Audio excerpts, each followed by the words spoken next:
Bueno, en ese contexto, en 1990, entonces la situación nuevamente es dramática como en 1985, pero tal vez a un nivel mucho más exponencial.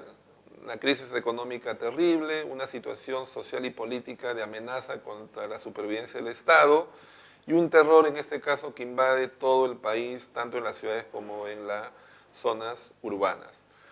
Aún a pesar de eso, en 1990 se va a dar un nuevo proceso electoral, ¿no? En ese proceso electoral, el candidato en todo caso con mayor opción es Mario Vargas Llosa, el líder de una organización llamada Libertad que está actuando políticamente desde el año 1987, ahora es candidato de un frente electoral conocido como el Fredemo, integrado por varias organizaciones políticas, entre ellas algunos partidos ya tradicionales como el caso del PPC y Acción Popular.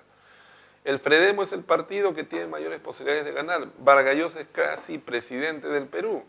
Hay una gran inversión en la campaña electoral, ¿no? Se hacen mítines modernos que son prácticamente espectáculos. Hay una gran utilización de propaganda por radio, televisión, afiches, ¿no? Vargas Llosa también viaja por todo el país, comunica sus ideas, ¿no? Es muy realista respecto, durante la campaña, a la necesidad de que se aplique un shock que permite estabilizar la economía peruana, que va a haber un costo los primeros años, pero que luego el Perú va a poder salir de la situación de crisis. Así que es una campaña muy intensa en la cual pocos meses antes de la elección Vargas Llosa es prácticamente ganador. Sin embargo, ya desde pocos meses antes de las elecciones, se está gestando otra candidatura mucho más modesta, que era la candidatura de Alberto Fujimori Fujimori, ex rector de la Universidad Agraria, presidente de la Asamblea Nacional de Rectores.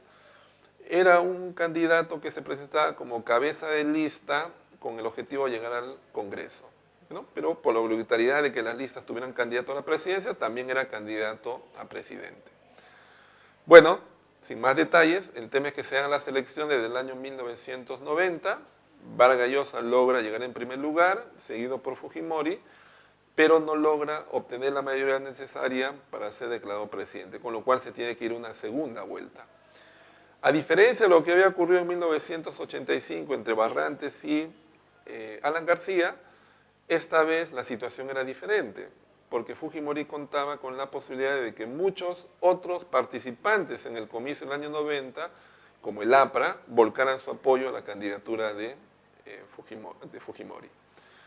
Así que en realidad la victoria de Vargas Llosa no era segura. Más bien era muy probable que Fujimori incrementara, en este caso, la cantidad de votos a su favor. Así que se va a ir a una segunda vuelta, previo a lo cual hay unos debates muy importantes que se dan en la televisión peruana que tienen como protagonistas tanto a Vargas Llosa como a Fujimori. Son debates que para muchos los gana Vargas Llosa por la claridad de las ideas que expone, aunque otros consideran que en realidad las gana Fujimori, sobre todo por el uso que hace de algunos temas de carácter personal, algunos temas sensacionalistas de la vida personal y de la vida pública de Mario Vargas Llosa, como por ejemplo el tema del consumo de marihuana, el tema de haberse casado con una prima, entre otras cosas. Lo cierto es que el resultado de la segunda vuelta del año 1990 da como ganador a Alberto Fujimori Fujimori. Su partido Cambio 90 logran ganar las elecciones, aunque no tienen mayoría en el Congreso. Se inicia así entonces el gobierno de Fujimori en 1990. Es un primer gobierno que va del año 90 al año 95. ¿Qué ocurre durante el gobierno de Fujimori? Bueno, en un primer momento va a tratar de implementar una serie de medidas, tanto políticas como económicas, el año 90, 91, 92.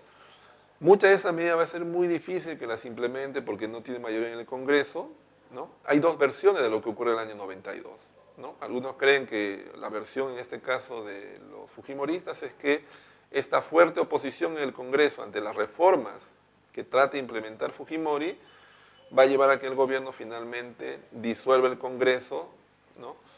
Y tome el control del Estado para de alguna manera reformularlo, ¿no? Para otros más bien, los críticos, el año 92 es un momento en el cual Fujimori ya está aliado con fuerzas oscuras, de las Fuerzas Armadas, fuerzas corruptas, y más bien da un golpe de Estado justamente para tomar el control y aprovecharse del manejo de los recursos públicos. Es un tema polémico, digamos, en la historia peruana. Lo cierto es que el gobierno en este primer momento va a aplicar un shock económico para estabilizar la economía nacional. Se va a dejar de controlar los precios y por lo tanto se va a dejar también de subsidiar determinados productos, con lo cual se va a producir una inflación en pocos meses casi astronómica, pero luego, digamos, los precios van a volver a un nivel mucho más equilibrado. Se va a impulsar la independencia del Banco Central de la Reserva para manejar, en este caso, determinadas variables económicas. Se va a promover la privatización de las empresas públicas, la inversión privada, la llegada de capital extranjero. El Perú se va a reinsertar en la comunidad económica internacional. Por otro lado, se va a reformar el Estado. Se van a crear instituciones, por ejemplo, como la SUNAT para mejorar la recaudación fiscal, el INDECOPI, se crea el Instituto Nacional de Planificación, ¿no? Pero por otro lado, como he señalado, en el año 92 hay un autogolpe mediante el cual el Ejecutivo, con el apoyo de las Fuerzas Armadas, toma el control tanto del Poder Judicial como del Poder Legislativo. El Congreso es cerrado, se forma un Congreso Constituyente Democrático que a su vez elabora una nueva Carta Magna, que es la Constitución del año 1993. Durante este primer momento es que también el gobierno va a tener importantes logros en la lucha contra la subversión, ¿no? Ya que en 1992 se va a capturar a los principales líderes, tanto el Sendero Luminoso como el RTA. Ya en 1995 hay una segunda elección en la cual participa Fujimori. En esta segunda elección, Fujimori compite contra Javier Pérez de Cuéllar, logra vencer a Pérez de Cuéllar, inicia su segundo gobierno. En este segundo gobierno, Fujimori tiene que enfrentar algunos problemas, como son, por ejemplo, la crisis económica mundial, el tema, por ejemplo, también del fenómeno del Niño del año 97, la toma de la embajada de Japón por parte de miembros del MRTA, ¿no?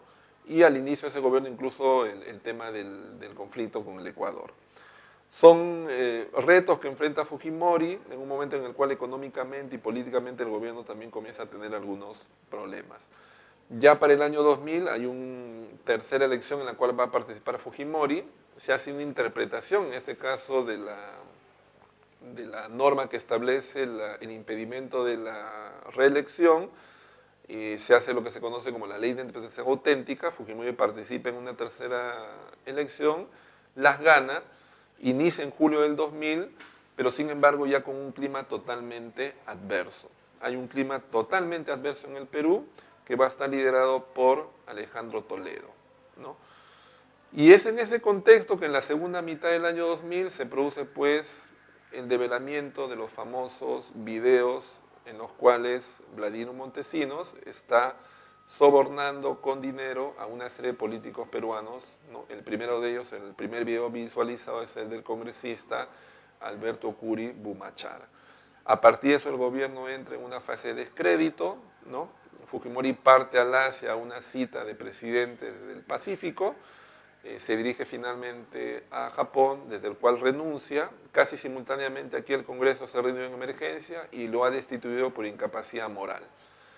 Es así entonces que a fin del año 2000 el gobierno de Fujimori prácticamente está disuelto, se forma un gobierno de transición para el cual se elige como presidente a Valentín Paniagua Corazao, ¿no? Entonces, a fin del año 2000 ya estamos embarcados en otro gobierno que es el gobierno de Valentín Paniagua.